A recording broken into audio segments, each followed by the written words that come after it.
So many people who have dealt with narcissists carry a hidden wound. Was it my fault? Did I attract them? Or could I have done something differently? In the spiritual space especially, we hear advice such as narcissism doesn't really exist. It's just separation. Or what inside you attracted them? On the surface, that might sound empowering, but in reality, it often creates deep victim shaming. And here is the hard reality that few dare to say. Narcissistic abuse is not just unconscious wounding.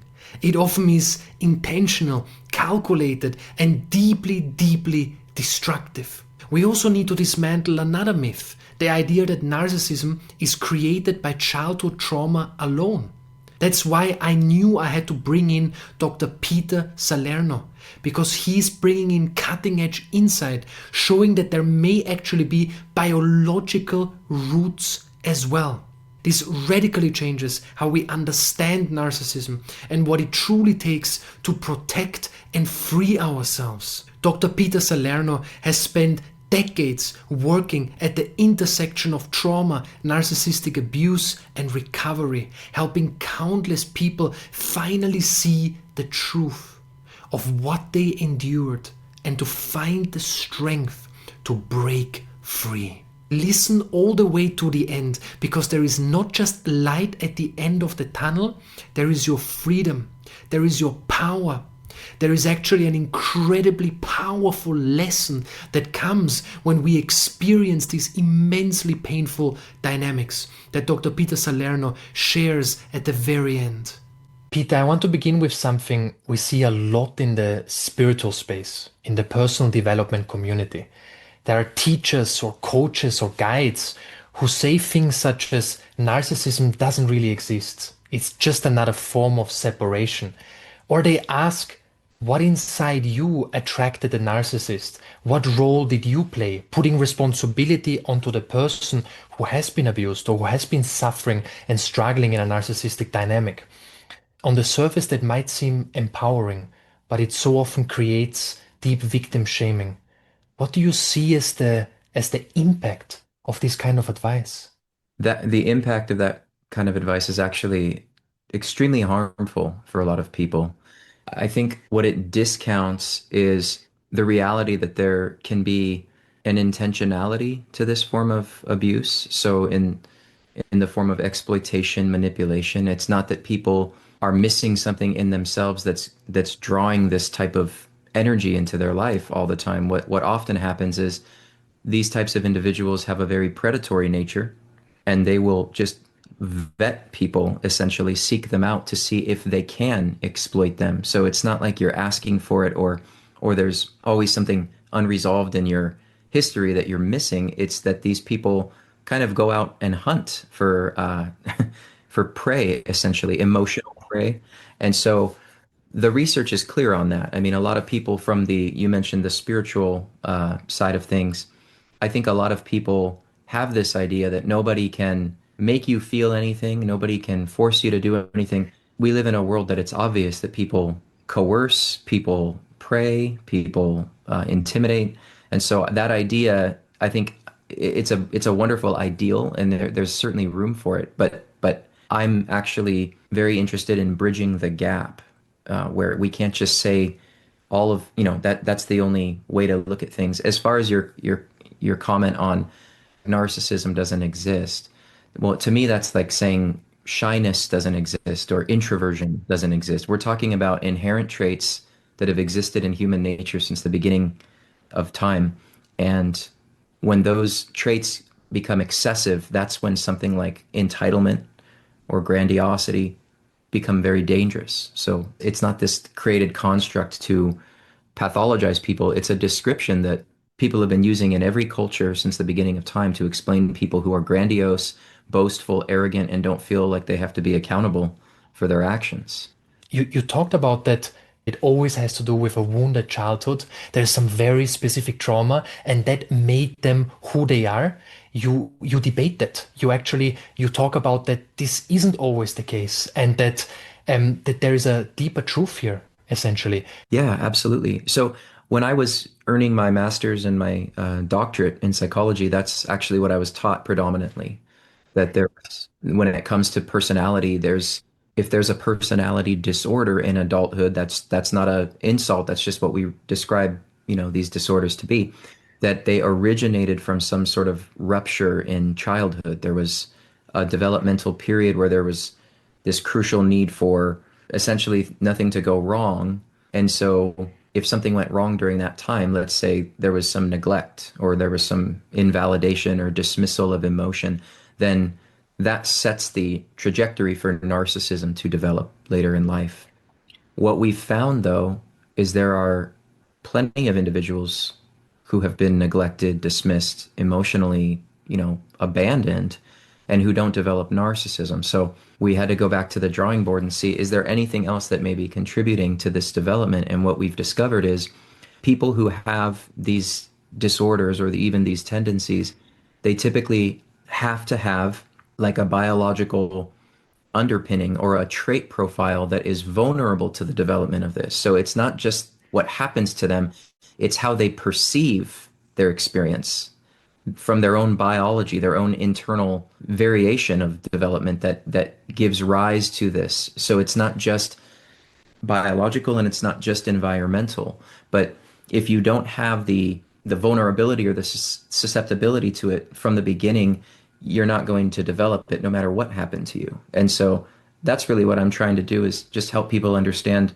now that we can test these theories. Oftentimes we test them and they don't come back valid. And so now that we have more technologies, it's not that we want to throw out all that other theoretical information that's been very valuable. It's just we want to add to the picture and complete the picture because there are people who have very similar upbringings, and one becomes very narcissistic and abusive in adulthood, and the other one remains very stable and agreeable and collaborative and kind. So, what's the difference between those two? A lot of people say, well, the difference is that it seems like they had similar upbringings, but what really happened is, there was a certain type of parenting that made this person a certain way.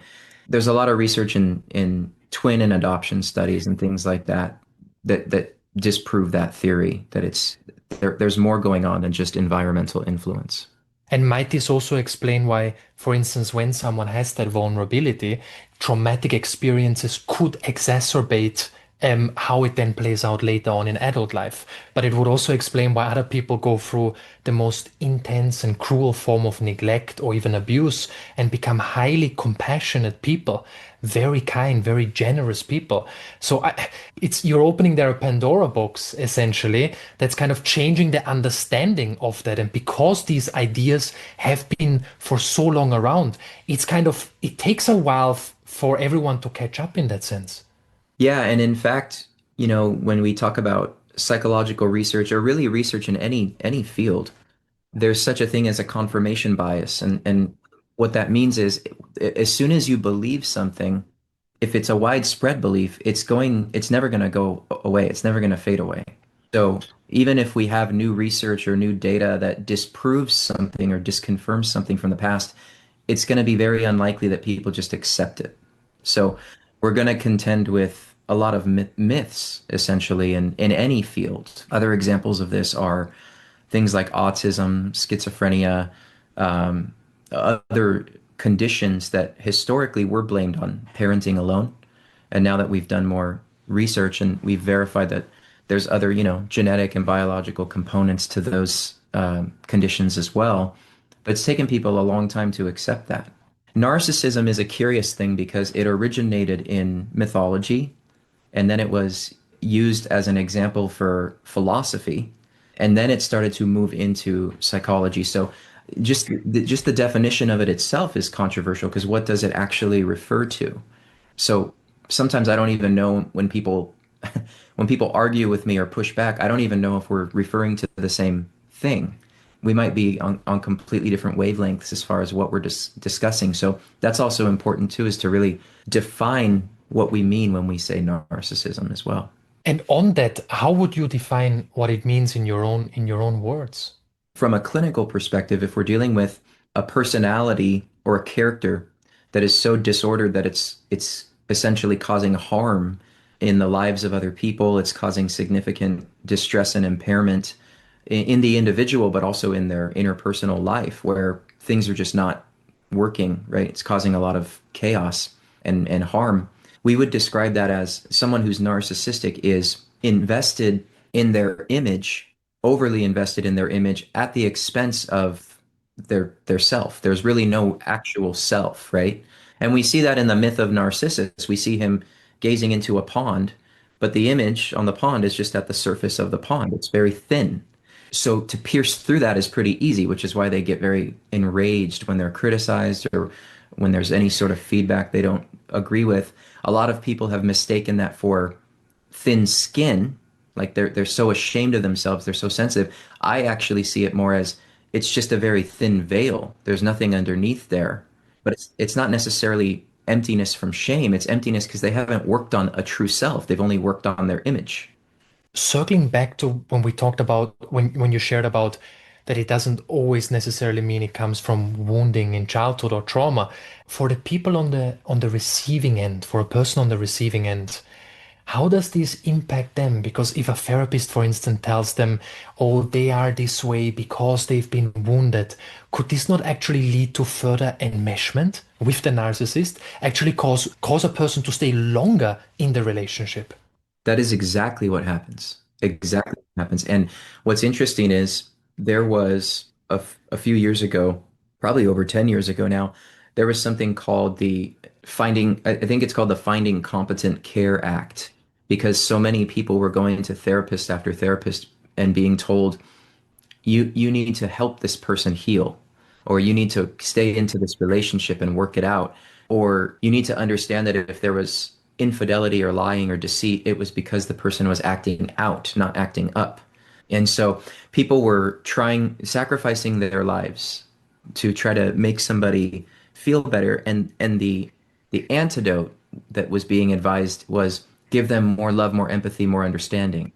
And we know that people who are exploitative, if they get empathy and understanding, they just increase their exploitation. They don't learn from their past behavior. So it created a lot of harm. But what was interesting is the pushback from the public resulted in a lot of these reforms. Like we need to start investigating how we understand these disorders. So it actually ended up being a very wonderful thing where people started speaking out and saying, I'm being invalidated in these therapeutic contexts. I'm being told to take more abuse because the more I take, the more they'll somehow change.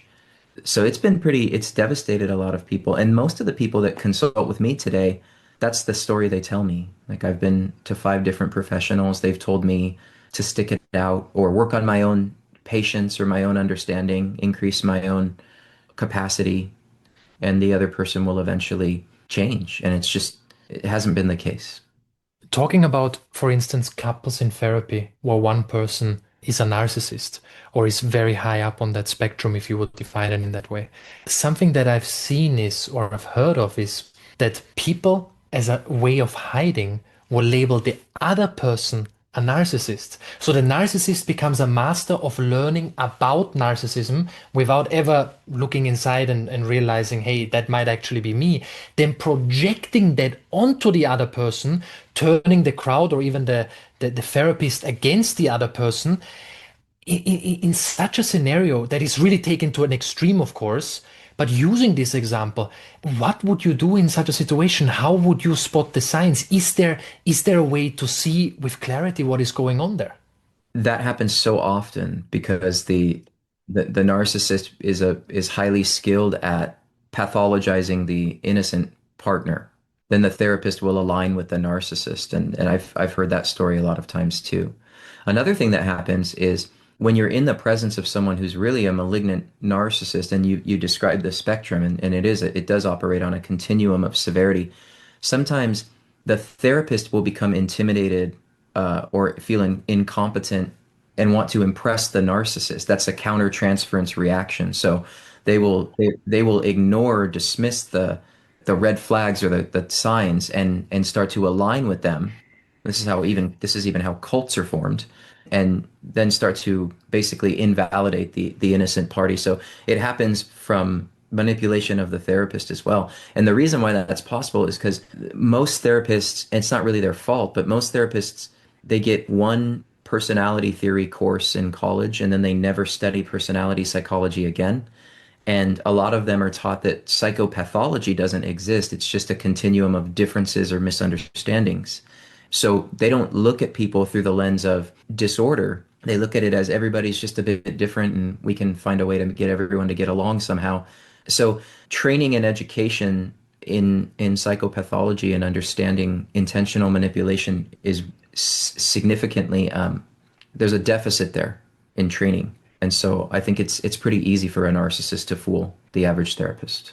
Which is it's almost chilling a little bit, isn't it? Or not a little bit, it is chilling that a therapist can be fooled in that way, and this dynamic, this toxic dynamic, can even be created, which kind of leads into a topic or a question I wanted to ask you, which is it has a darkness to it, but I think there is an important element of truth here, which is it seems that it's very hard for people to accept the fact that there are people out there who are deliberately exploiting, harming others. It seems almost difficult for some people to accept that this is actually happening.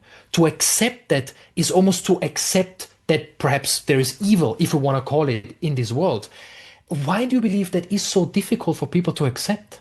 I think the most difficult reason is because if there is such a thing as people who are intentionally harmful, it's hard for people to accept that that means that as children, they are wired a bit differently. And we see all children as innocent. It's hard for them to overlook. It's like, well, someone can be made into a harmful person, but no one can just exist as a harmful person without an environmental influence. But sadly, it depends on the audience and the the context, but it's something I've taken for granted because in my training, there's been a large body, we'll say a large body of literature and research that shows that people have manipulative tendencies and traits and even callous, unemotional traits where they lack empathy as early in life, in childhood. And when people hear that, they think I'm saying children are bad, and that's not what I'm saying. What I'm saying is there are some children who are less agreeable, more aggressive, more impulsive, less willing to weigh out consequences to the harm they inflict on others. And so you see that early in life, and if we would just accept that and intervene on it early, we would prevent a lot of harm later. But people just are they don't want to touch it. They no, all children are born as a blank slate. They're all good. And if they do anything wrong in their life, it's because their parents mistreated them or there was a tragedy. I think it's very unrealistic to think that all people are born exactly the same as a blank slate. We perceive our environments differently. We perceive adversity differently. We perceive fairness and equality differently. The sooner we get under that, the more preventative care we can have for children who, for no fault of their own, just seem to be a little bit more attracted to misbehaving and defiance. And we don't have to call them evil, but we have to acknowledge that they have traits that are different than the person who blends perfectly into society and follows all the rules. People, that's just not true that everybody thinks that way. I've heard you share something really, really important that I wanted to bring into the conversation. And I'm using my own language here, correct me if I'm wrong. But you mentioned that for narcissists, one of the biggest fears is being caught. It's not about feeling real remorse. It's not about, oh, I'm feeling remorse about hurting the other person. The challenging emotions they might experience are more about, oh, I got caught hurting another person, which would go back to the image. Yeah, so they're overly invested in their image at the expense of the true self. We talked about that earlier.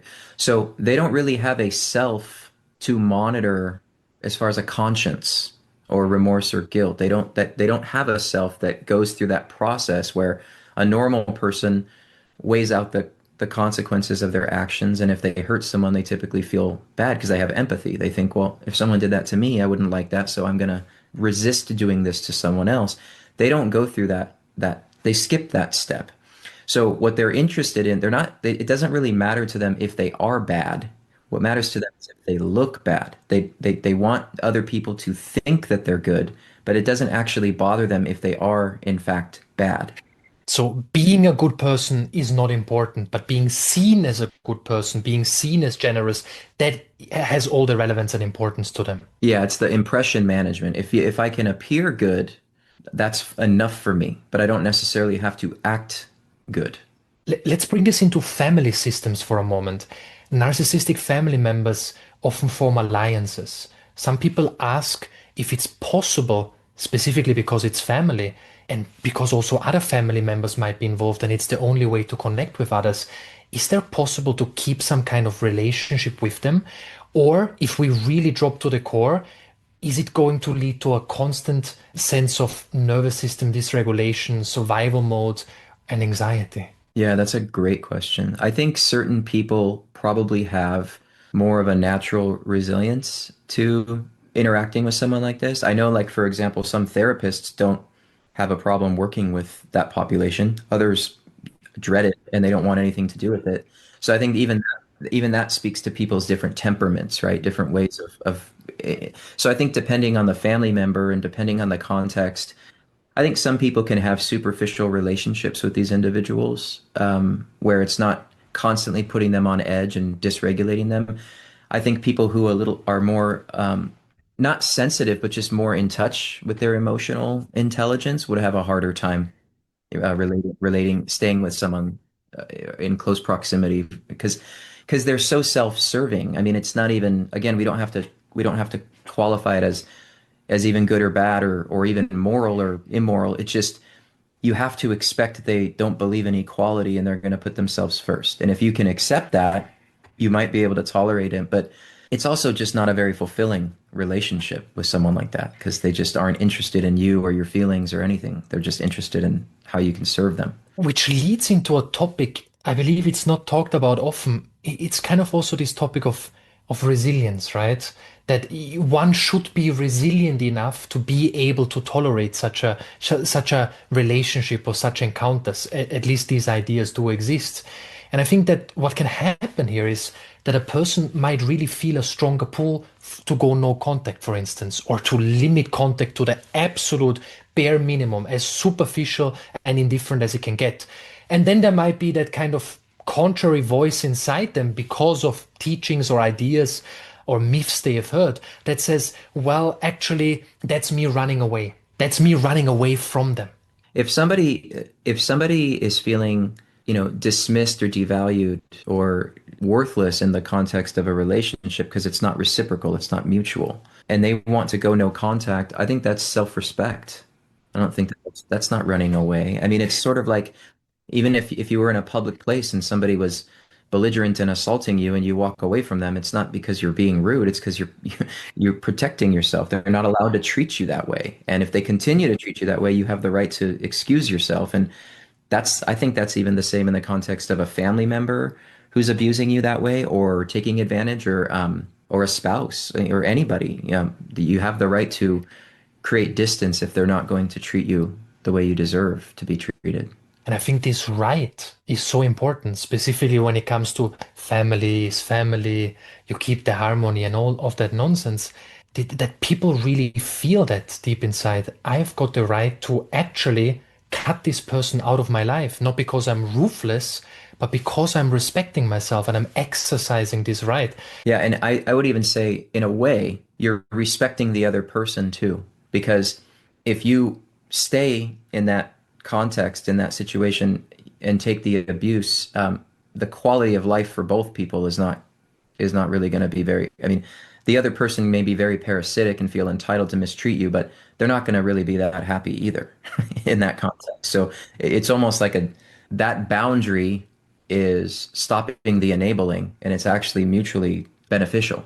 And teaching them perhaps the only lesson that is worth teaching, even though they might never learn the lesson.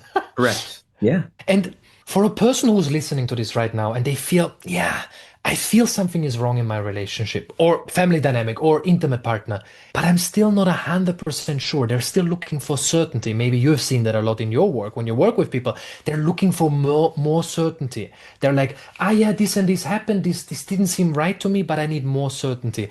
Can you share a little bit more about the surefire signs that someone might be dealing with a narcissist?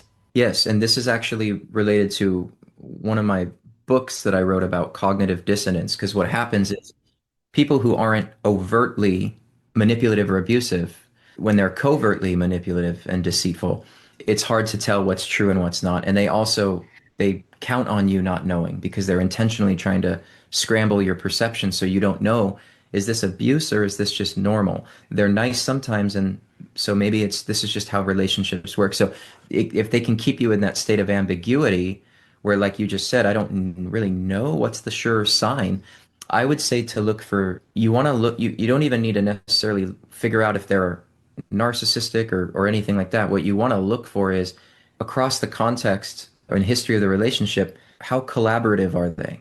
Do they have collaborative capacity? Because collaboration requires people seeing you as an equal. So do they collaborate? Do they self-correct? Meaning, if they make a mistake or they're wrong, do they admit it and then they try to stop doing it? Or does the problem keep happening? Do they problem solve with you or do they escalate drama? Because narcissists won't accept an opportunity to problem solve. They just externalize blame and then they create drama. They escalate drama. It's you, not me. End of story.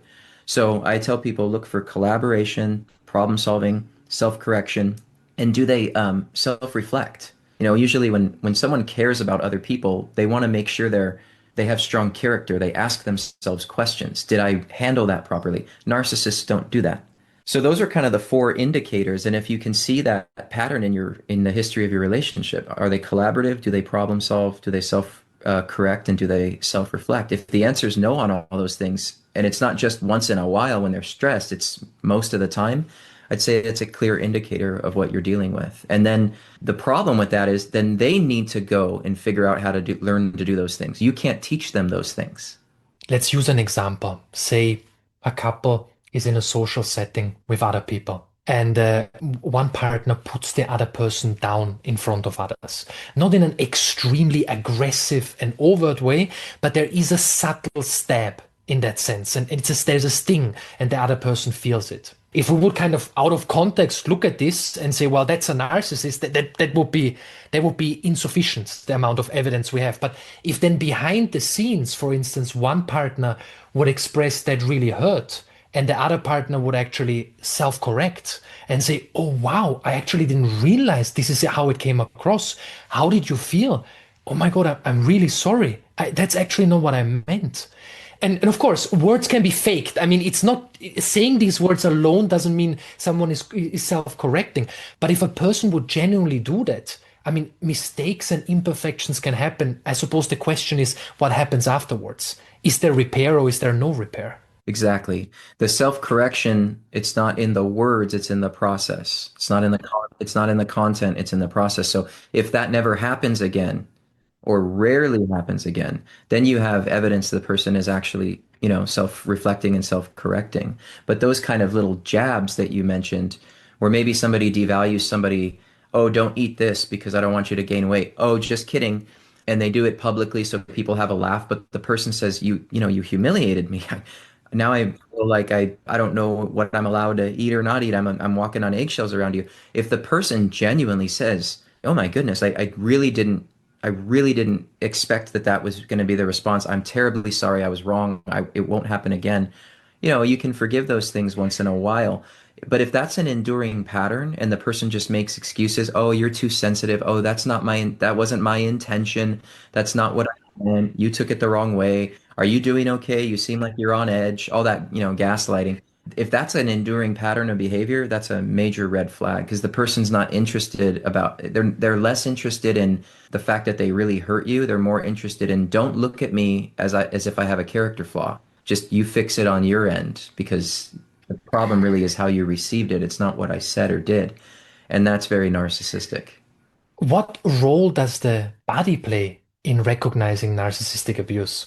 Do you see that the body often registers the truth through anxiety, tension, or even exhaustion, immense fatigue, long before the mind actually accepts or comes to the realization something is terribly wrong in this relationship? Yeah, I absolutely believe that. Actually, and we have regions of our brain that literally detect errors and contradictions. So we get signals when something just isn't right, and we actually tend to ruminate about it. That's why I call this the lingering upset effect, When someone's really intentionally lying or manipulating you, it's like your body doesn't really let it go. But if we assume everyone is genuinely kind and we take people's apologies at face value and we assume that they're collaborating, we'll ignore those gut instincts and our minds, our thoughts will override and start to dismiss it.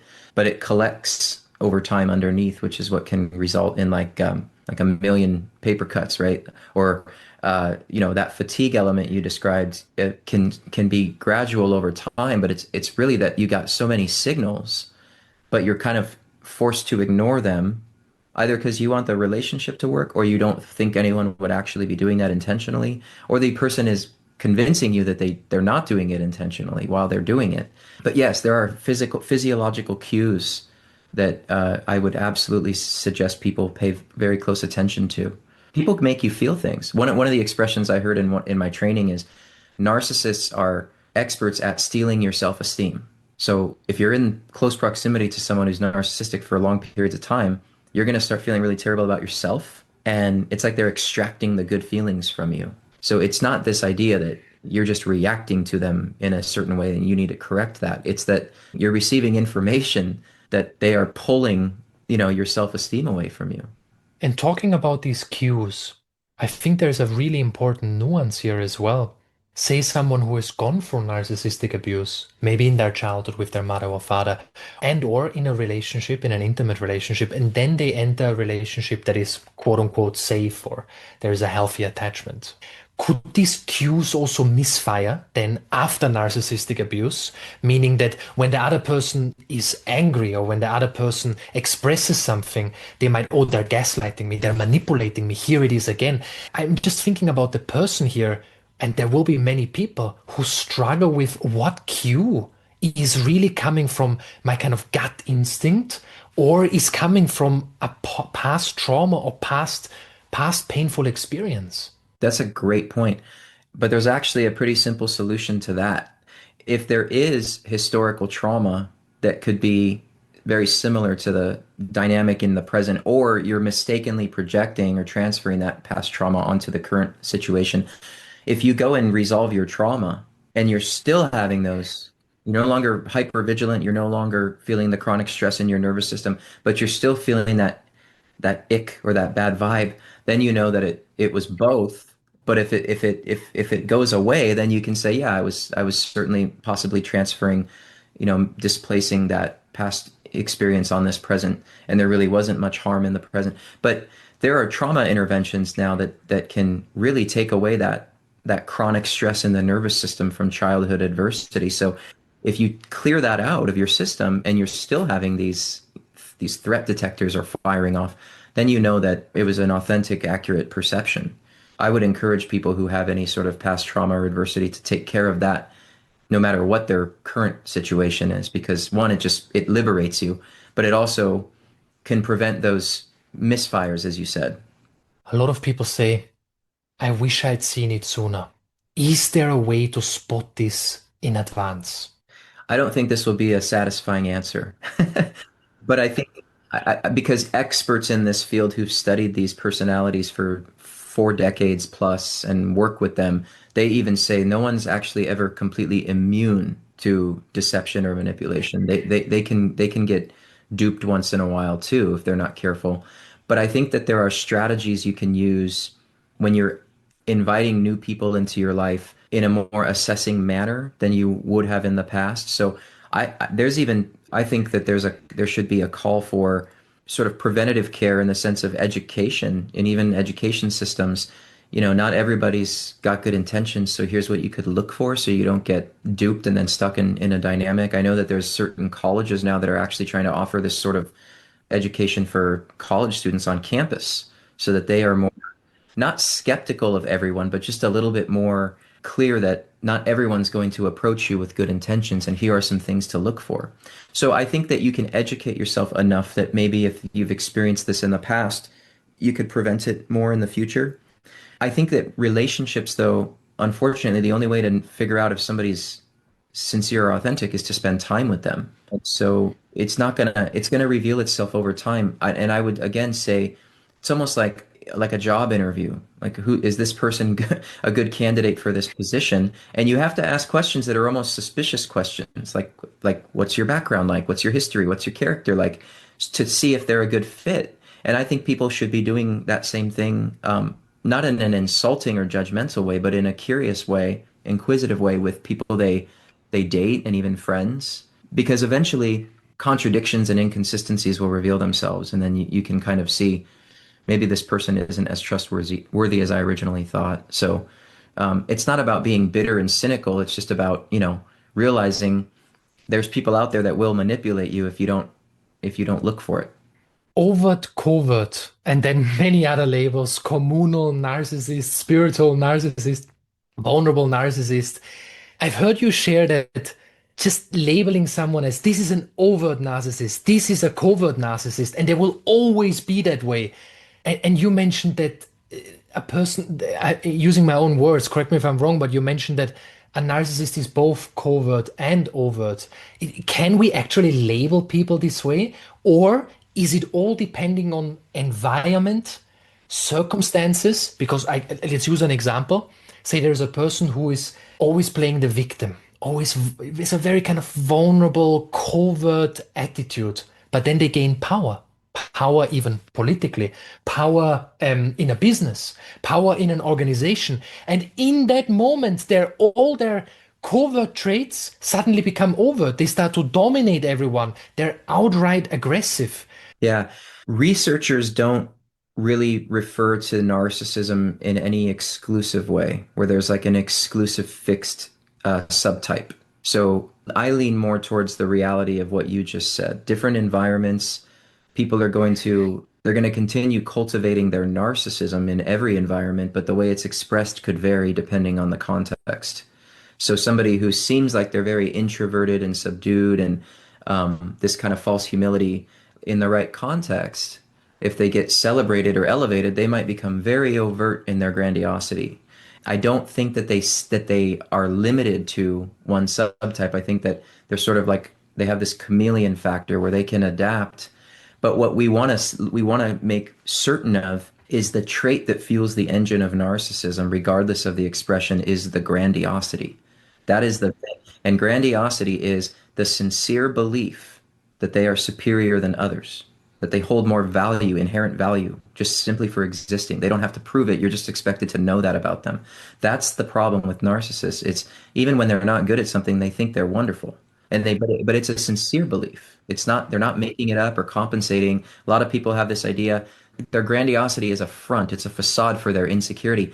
That's not how grandiosity is defined in clinical literature or research. It's defined as the sincere belief that they are superior than others and therefore are entitled to mistreat other people because if you're the king, everyone else is your subordinate and your servant. And talking about grandiosity, how do we distinguish between a person who is perhaps ambitious, has a strong sense of self-belief in themselves? There must be a clear distinction between the two. Well, again, ambition is admirable, but people who are ambitious and aren't grandiose believe in equality. So they don't want you to be any less ambitious because they're not threatened by you passing them up. They would celebrate that about you and admire that. A narcissist would envy that. So there's no equality in a narcissist. So if someone's extremely ambitious and conscientious in like let's say the business world or the political world, that's fine. If they need everyone else to be beneath them, that's where you would see the grandiosity coming in. I also like what you said about the chameleon, that it can really like almost like seeing what works, right? Where can I gain the most power? Where can I exploit the most? One day it's business, it's in business. The other day it might be in a spiritual community. It's almost like, oh, how can I exploit any system that presents itself to me where people are vulnerable, essentially? That's absolutely right. They actually, the research shows that they seek out environments where they can win favor. So that's another reason why I'm not very interested in subscribing to this idea that the environment creates you. People create their environments, even children. Children choose who they want to hang out with. They choose what kind of activities they want to engage in. Even if your parents try to force you to be good at something or like something, you might still, resist it because it's not inherently something you're interested in. You can't really shape somebody 100% environmentally the way people want to believe. It doesn't mean that your biology is your destiny, but it does determine your perception in a lot of ways. And so it's a combination, you know. But narcissists intentionally seek out environments where they can be exploitative. I mean, we cannot compare damage in that way. If a narcissist is abusing an intimate partner, that is incredibly damaging. But when narcissists gain power, would you say that then essentially the damage they cause becomes infinite, not infinitely, but becomes tenfold amplified ultimately?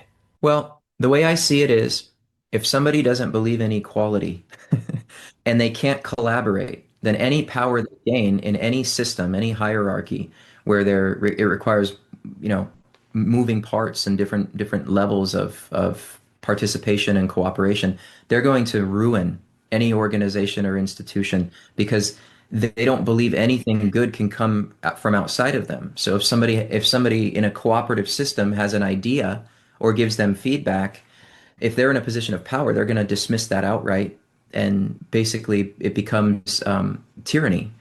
So yeah, I mean, like the more they climb the ladder of authority or power, the worse it gets for everyone, and the more destructive everything gets. And ultimately, it could take a very, very long time, but they end up self-destructing because they can't maintain. I mean, constantly what happens is people get fired or they get harassed or they get intimidated to the point where the whole system, fault crumbles. And that's because of their inability to collaborate and cooperate. In the breaking free process, do people usually have to experience a lot of pain until they say enough is enough? Is it a choice? Is it a moment inside themselves where they decide, I've had enough of this, and then things change? And if that's the case, how does it lead to that moment? Or how can you help someone get to this moment faster? I wish I knew the answer to that last one. How do you get it to them faster? I would say I don't think most people actually reach a breaking point. The people that I've counseled about this, I tell them usually from the moment that you make the decision to leave, you're still completely unsure if it's the right decision. So I tell people it doesn't require confidence or bravery or certainty. It requires courage. You usually have to start making the decision while you're terrified that you don't even know if it's the right decision. But there's enough data, if you will, from the history that things aren't going to change. But even when people come to that conclusion, like, okay, you have clearly identified that for the last 20 years I've been manipulated, dismissed, demeaned, abused, and it's all been covered up and no one believes me because they're wonderful in public with everyone else. They still go, I don't know that I can leave though. I mean, we have a house, commingled business, children, finances. I can't just leave. If I leave, they're also going to get really mad. What I'm afraid of that risk. So I don't think it's ever just a black and white, I'm fed up. It's very complex. And I think a lot of people would have to spend a great deal of time developing the capacity to make that decision while still feeling very unsure and confused and even guilty. A lot of people feel guilty, like they're abandoning the person or betraying them or breaking their commitment. So there's a lot of psychological components that come into play here, and it's just really tragic in my opinion. It's very sad that people have to even come to that point where they have to make a decision like that. And the guilt you just mentioned, would you say that the guilt is around confusing enmeshment with love? Yes, absolutely. And I also think it's false guilt because it's projected onto you from the perpetrator or the predator or the abuser. They want you, if you can feel like you're doing something harmful to them, you'll be more willing to stay and take the beating longer, the emotional beating, because guilt is a very powerful motivator, you know. The definition of guilt is the intention to wrong somebody consciously. It's the conscious intention to wrong somebody. So if you're feeling guilty and you haven't wronged somebody and you didn't intend to, that's false guilt. That's either something your mind created or it's something someone really benefits from you thinking. So even just defining it as clear as possible kind of helps people understand and gives them clarity. Like, no, I never really want to hurt this person, but somehow I'm convinced myself that I will if I protect myself. If I disentangle this enmeshment, I'm somehow harming them. I mean, that's very hard thing to dismantle, but that's very manipulative. And someone who would want you to remain enmeshed and fused like that without your own agency or identity is not someone who really cares about you. When a person has broken free and they're going through the false guilt as you describe, the smear campaign, and but let's say they go further and they kind of overcome the smear campaign. They become, as you put it, as you mentioned, I believe in your work, indifferent. They've become more indifferent. They're no longer highly charged or activated. They feel more free from that person. They've broken truly free from the dynamic. But now they're questioning themselves. How could this have happened? How can I trust myself again? That breaking of trust in oneself, and also that inner torment of, can I ever open my heart again? Is it going to be safe? What if the same thing happens again? So for someone in that stage, what would you say to them? I would say that there are strategies that have proven to be effective where you rebuild your core belief system because in these relationships you start there's so much doubt and you start questioning your reality, your core beliefs, who you are as a person. These people benefit from you thinking you're a horrible person or you're just as bad as them or you contributed to the chaos. And so when you start to reestablish your core beliefs of who you are, I'm a good person, I'm generous, I'm worthy, I don't intentionally harm people. If I accidentally do, I apologize. When you start to get that back online, so to speak, it's buried underneath all of the threat and the fear. You start to get more confident in who you are, and that's very healing. People don't necessarily want to go through what they've gone through ever again, but there's a period of time that takes place where if you're separated enough from it that you actually start to experience a lot of gratitude for the experience and appreciation for the lessons you learned. And that strengthens you to actually trust yourself. And you'll honor yourself enough to feel like you're willing to give other people a chance, but they have to earn the benefit of the doubt and they have to earn your trust. It's just not something you're going to freely give away the next time. So, and I don't really think there's a timeline for that, or I can say it takes this amount of time. But I've seen people come out the other side and say, I would never want to go through that again. I wouldn't wish it on my worst enemy, but I'm glad it happened. It taught me this about myself, and now I feel confident moving forward that I can trust and love again. And it's not like they're jaded or bitter about life or relationships after. And so people can reach that. And could we perhaps then say that a person who truly heals from narcissistic abuse actually builds true self-worth and strengthens a true sense of self? Meaning, like you said, they wouldn't wish that on anyone. They would never want to go through that experience again. But at the same time, they are grateful for it because it confronted them with something that they had to learn in a way in order to heal. I think that these experiences, in a very strange way, well, they build character that was already strong, they strengthen it, and yes, they teach you a lot about yourself in a very profound way. I mean, we've heard this since the beginning of time. There's always these stories of the order and the organization that comes after chaos, right? And so it's like a teaching that you wouldn't have otherwise. And I do believe people they recover and then they know themselves in a way that they wouldn't have known otherwise. One last question I want to ask you here, Peter, is where can people connect with and find your powerful work? Sure, thank you. I have a website, drpetersalerno.com, and I've written a couple of books that are on Amazon. There's links on my website to those books. My Instagram is Dr. Peter Salerno. I have a YouTube channel as well. Thank you, Peter. It was an honor. It was an honor for me as well. Thank you so much. Thank you for listening to this episode. It is a true honor to guide you on your path. This is a more in-depth free offering we have. In the podcast, we can really do deep dives. I'm so excited about this because I love sharing and being in service, whether it's in person, online, on a platform, it doesn't matter. But the beauty about this podcast is that we can go so deep together. It's truly an honor to have you here. Now, for us to continue to serve you at the deepest and highest level, it would mean the world to us if you can rate this show 5 stars. Only, of course, if that's how you feel about it. And to subscribe or put a thumbs up wherever you're watching or listening right now.